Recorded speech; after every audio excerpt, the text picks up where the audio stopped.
ಪ್ರತಿಯೊಬ್ಬ ವಿದ್ಯಾರ್ಥಿಗಳು ಶಿಕ್ಷಣವೇ ಒಂದು ಶಕ್ತಿಯನ್ನಾಗಿಸಿಕೊಳ್ಳಿ. ಶಾಸಕ ಲಕ್ಷ್ಮಣ್ ಸವದಿ. ಈಗಿನ ಪ್ರತಿಯೊಬ್ಬ ವಿದ್ಯಾರ್ಥಿಯು ಶಿಕ್ಷಣವೇ ಒಂದು ಶಕ್ತಿ ಎಂದು ತಿಳಿದು ಮುಂದೆ ಗುರಿ ಇಟ್ಟುಕೊಂಡು ವಿದ್ಯಾಭ್ಯಾಸ ಮಾಡಿದಾಗ ಮಾತ್ರ ಸಮುದಾಯಕ್ಕೆ, ತಂದೆ ತಾಯಿಗೆ, ಶಿಕ್ಷಣ ಸಂಸ್ಥೆಗೆ ಹೆಸರು ತಂದುಕೊಟ್ಟಂತಾಗುತ್ತದೆ ಎಂದು ಮಾಜಿ ಡಿಸಿಎಂ ಹಾಗೂ ಹಾಲಿ ಶಾಸಕರಾದ ಲಕ್ಷ್ಮಣ್ ಸವದಿ ಕರೆ ನೀಡಿದರು. ಬೆಳಗಾವಿ ಜಿಲ್ಲೆಯ ಅಥಣಿ ಪಟ್ಟಣದ ಶಿವಣಗಿ ಸಾಂಸ್ಕೃತಿಕ ಭವನದಲ್ಲಿ ಆದಿ ಬನಜಿಗ ಯುವ ವೇದಿಕೆ ಅಥಣಿ ವತಿಯಿಂದ ಎಸ್ಎಸ್ಎಲ್ಸಿ ಹಾಗೂ ದ್ವಿತೀಯ ಪಿಯುಸಿ ಪರೀಕ್ಷೆಯಲ್ಲಿ ಉತ್ತಮ ದರ್ಜೆಯಲ್ಲಿ ತೇರ್ಗಡೆಯಾದ ವಿದ್ಯಾರ್ಥಿನಿಯರಿಗೆ ರಾಜ್ಯ ಮಟ್ಟದ 9ನೇ ಪ್ರತಿಭಾ ಪುರಸ್ಕಾರ ಸಮಾರಂಭದ ಅಧ್ಯಕ್ಷತೆ ವಹಿಸಿ ಮಾತನಾಡಿದ ಅವರು, ಈಗಿನ ಮಕ್ಕಳಿಗೆ ಶಿಕ್ಷಣವೇ ಒಂದು ಶಕ್ತಿಯ ಆಯುಧವಾಗಿರಬೇಕು. ಪ್ರತಿಯೊಬ್ಬರು ಗುರಿ ಇಟ್ಟುಕೊಂಡು ವಿದ್ಯಾಭ್ಯಾಸ ಮಾಡಿ ತಂದೆ ತಾಯಿಯಂದಿರಿಗೆ ಹೆಸರು ತಂದುಕೊಡುವುದರ ಜೊತೆಗೆ ಉನ್ನತ ಹುದ್ದೆಯಲ್ಲಿ ಕಾರ್ಯನಿರ್ವಹಿಸುವಂತಾಗಲಿ ಎಂದು ಕರೆ ನೀಡಿದರು. ನಿಪ್ಪಾಣಿ ಮತಕ್ಷೇತ್ರದ ಶಾಸಕಿ ಶ್ರೀಮತಿ ಶಶಿಕಲಾ ಜೊಲ್ಲೆ ಮಾತನಾಡಿ, ಆದಿ ಬಣಜಿಗ ಸಮುದಾಯದ ವಿದ್ಯಾರ್ಥಿಗಳು ಬೇರೆ ಬೇರೆ ಜಿಲ್ಲೆಯಿಂದ ಬಂದು ಈ ಸನ್ಮಾನ ಸ್ವೀಕರಿಸುವುದರ ಜೊತೆಗೆ ಅವರಿಗೆ ಇನ್ನಷ್ಟು ಪ್ರೋತ್ಸಾಹಿಸಿದಂತಾಗುತ್ತದೆ. ಇಂತಹ ಪ್ರತಿಭಾ ಪುರಸ್ಕಾರವನ್ನ ಸುಮಾರು 9 ವರ್ಷಗಳಿಂದ ನಡೆಸಿಕೊಂಡು ಬರುತ್ತಿದೆ.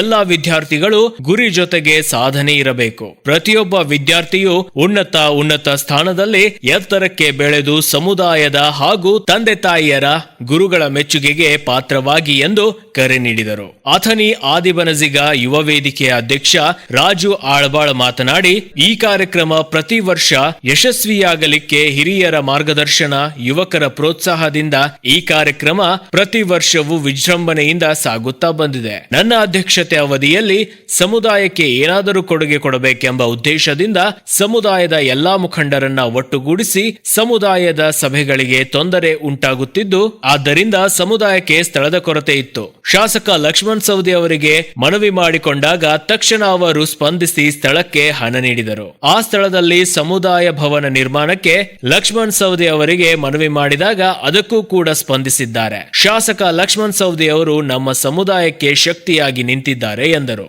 ಅಮರಾವತಿ ಮಹಾರಾಷ್ಟ್ರ ರಾಜ್ಯದ ಉಪಜಿಲ್ಲಾಧಿಕಾರಿ ಸುನಿಲ್ ಟಾಕಳೆ ಮಾತನಾಡಿ, ಪ್ರತಿಯೊಬ್ಬ ವಿದ್ಯಾರ್ಥಿಗಳು ನಾನು ಮುಂದೆ ಏನಾಗಬೇಕೆಂಬುದನ್ನ ಈಗಿನಿಂದಲೇ ಗುರಿ ಇಟ್ಟುಕೊಂಡು ವಿದ್ಯಾಭ್ಯಾಸ ಮಾಡಿ ಗುರಿಯನ್ನ ಸಾಧಿಸಿ ಸಮುದಾಯಕ್ಕೆ, ತಂದೆ ತಾಯಿಗೆ, ಗುರುಗಳಿಗೆ ಗೌರವ ಸಲ್ಲಿಸಿದಂತಾಗುತ್ತದೆ ಎಂದರು. ದಿವ್ಯ ಸಾನ್ನಿಧ್ಯ ಪರಮಪೂಜ್ಯ ಸುಕ್ಷೇತ್ರ ಶೆಟ್ಟರ್ ಮಠದ ಶ್ರೀ ಮಣಿಪ್ರ ಮರುಳಸಿದ್ದ ಮಹಾಸ್ವಾಮಿಗಳು ಆಶೀರ್ವಚನ ನೀಡಿದರು. ಸಮುದಾಯದ ಯುವಕರಿಂದ ಪ್ರತಿ ವರ್ಷ ವಿದ್ಯಾರ್ಥಿಗಳು ಪ್ರೋತ್ಸಾಹಿಸುತ್ತಾ ಬಂದಿದ್ದಾರೆ. ಮುಂದೆ ಕೂಡ ಇದೇ ರೀತಿಯಾಗಿ ಕಾರ್ಯಕ್ರಮ ಜರುಗಲಿ ಎಂದು ಶುಭ ಹಾರೈಸಿದರು. ಇದೇ ಸಮಯದಲ್ಲಿ ಮಾಜಿ ಲೋಕಸಭಾ ಸದಸ್ಯರು ಚಿಕ್ಕೋಡಿ, ಬೆಳಗಾವಿ ಡಿಸಿಸಿ ಬ್ಯಾಂಕ್ ಅಧ್ಯಕ್ಷ ಅಣ್ಣಾ ಸಾಹೇಬ್ ಜೊಲ್ಲೆ, ವಿಜಯಪುರ ನಗರಾಭಿವೃದ್ಧಿ ಪ್ರಾಧಿಕಾರ ಅಧ್ಯಕ್ಷ ಗಂಗಾಧರ್ ಸಂಬಣ್ಣಿ, ಚಂದ್ರಶೇಖರ್ ಬಳ್ಳೊಳ್ಳಿ, ಆದಿಬನಜಿಗ ಯುವ ವೇದಿಕೆ ಅಧ್ಯಕ್ಷ ರಾಜು ಆಲ್ಬಾಳ್, ಉಪಾಧ್ಯಕ್ಷ ಸಿದ್ದು ಗದ್ಯಾಳ್, ಕಾರ್ಯದರ್ಶಿ ಸುರೇಶ್ ಬಳ್ಳೊಳ್ಳಿ, ಸಹ ಕಾರ್ಯದರ್ಶಿ ಸ್ವಾಗತ್ ತೋರಿ, ಖಜಾಂಜಿ ಚನ್ನಬಸಪ್ಪ ತೋರಿ, ಸದಸ್ಯರಾದ ಸತೀಶ್ ಪಾಟೀಲ್, ರಮೇಶ್ ಮುಚ್ಚಂಡಿ, ಅಶೋಕ್ ಮಾರಾಪುರ್, ಬಸವರಾಜ್ ಮಾದಗುಡಿ, ಸುರೇಶ್ ಆಲ್ವಾಳ್, ಚನ್ನಬಸು ಬಳ್ಳೊಳ್ಳಿ, ರಾಜು ಮರಡಿ, ಕುಮಾರ್ ಬೆಳ್ಳೂರ್, ಪರಸು ಬಿರಾದಾರ್, ಹನುಮಂತ್ ವನಜೋಳಿ, ಚಂದ್ರಶೇಖರ್ ಬಳ್ಳೊಳ್ಳಿ, ಕುಮಾರ್ ಗೊಟ್ಟಿ, ಅಪ್ಪು ತೆಲಸಂಗ್, ಸಂತೋಷ್ ಅವರ್ಸಂಗ್, ಮುತ್ತಪ್ಪ ಬಳ್ಳೊಳ್ಳಿ, ಹಿರಿಯರು, ಮುಖಂಡರು, ಯುವಕರು ಸೇರಿದಂತೆ ಅನೇಕರು ಉಪಸ್ಥಿತರಿದ್ದರು. ವರದಿ ಸತೀಶ್ ಕೋಳಿ, ನ್ಯೂಸ್ ಫಾಸ್ಟ್ ಕನ್ನಡ, ಅಥಣಿ. ಯುವಕರಿಗೆ ನಾನು ಅಭಿನಂದನೆಗಳನ್ನು ಈ ಸಂದರ್ಭದಲ್ಲಿ ಹೇಳಲಿದ್ದೇನೆ. ಪಾಲ್ಗೊಳ್ಳಲಿರ್ತಕ್ಕಂಥ ಎಲ್ಲ ಯುವಕರು ಸೇರಿಕೊಂಡು ಭವಿಷ್ಯದಲ್ಲಿ ಸಮಾಜದಲ್ಲಿ ಒಂದು ಬೆಳಕನ್ನು ಕೊಡ್ತಕ್ಕಂಥ ವಿದ್ಯಾರ್ಥಿಗಳನ್ನು ಗುರುತಿಸಿ ಅವರಿಗೆ ಪ್ರೇರಣಾದಾಯಕವಾಗಿರ್ತಕ್ಕಂಥ ಮಾತುಗಳನ್ನು ಹೇಳಿಸುವ ಮೂಲಕ ಅವರನ್ನು ನೋಡಿ ಇನ್ನೊಬ್ಬರು ಕೂಡ ಅದೇ ತರ ಆಗಬೇಕು ಅಂತ ಒಂದು ಪ್ರೇರಣೆ ಬೇರೆಯವರಿಗೆ ಸಿಗಬೇಕು, ಜೀವನದಲ್ಲಿ ಏನಾದರೂ ಒಂದು ಸಾಧನೆಯನ್ನು ಮಾಡಬೇಕು ಅಂತಕ್ಕಂಥ ಛಲವನ್ನ ಅವರಿಗೆ ಕೊಡಿಸುವಂತ ಕೆಲಸವನ್ನ ಇವತ್ತು ಎಲ್ಲ ಯುವಕರು ಮಾಡ್ತಕ್ಕಂಥದ್ದು ಬಹಳಷ್ಟು ಹೆಮ್ಮೆಯ ಸಂಗತಿ ಅಂತಕ್ಕಂಥ ಮಾತನ್ನ ಈ ಸಂದರ್ಭದಲ್ಲಿ ನಾನು ಹೇಳಕ್ಕೆ ಬಯಸ್ತೇನೆ. ಮನುಷ್ಯನಿಗೆ ವಿದ್ಯೆ ಅಂತಕ್ಕಂಥದ್ದು ಬಹಳ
ಅವರು ಒಂದು ಬೇಡಿಕೆಯನ್ನು ಇಟ್ಟಿದ್ದೀವಿ. ಆ ಬೇಡಿಕೆ ಏನೆಂದರೆ ನಮಗೆ ಅಥಣಿಯಲ್ಲಿ ಒಂದು ಜಾಗ ಕೊಡಿ, ನಮಗೆ ಯಾವುದಾದ್ರೂ ಒಂದು ಸ್ಥಳ, ಒಂದು ಮೀಟಿಂಗ್ ಮಾಡಬೇಕಾದ್ರೆ, ಒಂದು ಸಭೆ ಮಾಡಬೇಕಾದ್ರೆ, ಅಥವಾ ಒಂದು ಯಾವುದಾದ್ರೂ ಏನಾದರೂ ಸಣ್ಣ ಪುಟ್ಟ ಕಾರ್ಯಕ್ರಮ ಮಾಡಬೇಕಾದ್ರೆ ನಮಗೆ ಯಾವುದೇ ರೀತಿಯ ಒಂದು ಸ್ಥಳ ಇಲ್ಲ, ಅದಕ್ಕೆ ನೀವು ಒಂದು ಸ್ಥಳ ಕೊಡಿ ಅಂತ ಹೇಳಿದ್ದು ಸುಮ್ಮನೆ ನಾವು ಕೇಳ್ತೀವಿ ಅವ್ರಿಗೆ. ಅದೇನು ನಾವು ಬಹಳ ಪ್ರೆಷರ್ ಮಾಡಿ ಅಥವಾ ಇದು ಕೇಳ್ತಲ್ಲ, ಒಂದು ಸುಮ್ಮನೆ ಅವರಿಗೆ ಒಂದು ಮನವಿ ಮಾಡಿದ್ವಿ. ಆ ಮನವಿ ಮಾಡಿದ ಮೇಡಮ್ ಅವರು ಅವ್ರ ಭಾಷಣದಲ್ಲಿ ನಾನು ಯುವಕರಿಗೆ ಜಾಗ ಕೊಡಲಿಕ್ಕೆ 25 ಲಕ್ಷ ರೂಪಾಯಿಗಳನ್ನ ಕೊಡ್ತೇನೆ ಅಂತ ಅವತ್ತೇ ವಾಗ್ದಾನ ಮಾಡಿದರು. ಅದಕ್ಕೆ ನಾವೆಲ್ಲರೂ ಎದ್ದು ನಿಂತು ಅವರಿಗೆ ಚಪ್ಪಾಳೆಯನ್ನು ತಟ್ಟಿ ಅವರಿಗೆ ಅಭಿನಂದನೆಗಳನ್ನು ತಿಳಿಸುವ ಅಂತ, ಎಲ್ಲರೂ ಎದ್ದು ನಿಂತು ಅವರಿಗೆ ಅಭಿನಂದನೆಗಳನ್ನು ತಿಳಿಸಬೇಕಂತ. ಆ 25 ಲಕ್ಷ ರೂಪಾಯಿ ಕೊಡಬೇಕಾದ್ರೆ ಅವರು ನಾವು ಜಾಗ ನೋಡಿದಾಗ ಒಂದು ಸ್ವಲ್ಪ ನಾವು ಜಾಗ ನೋಡಲಿಕ್ಕೆ ಟೈಮ್ ಆಗಿತ್ತು, ಒಂದು ಸ್ವಲ್ಪ ನೋಡು.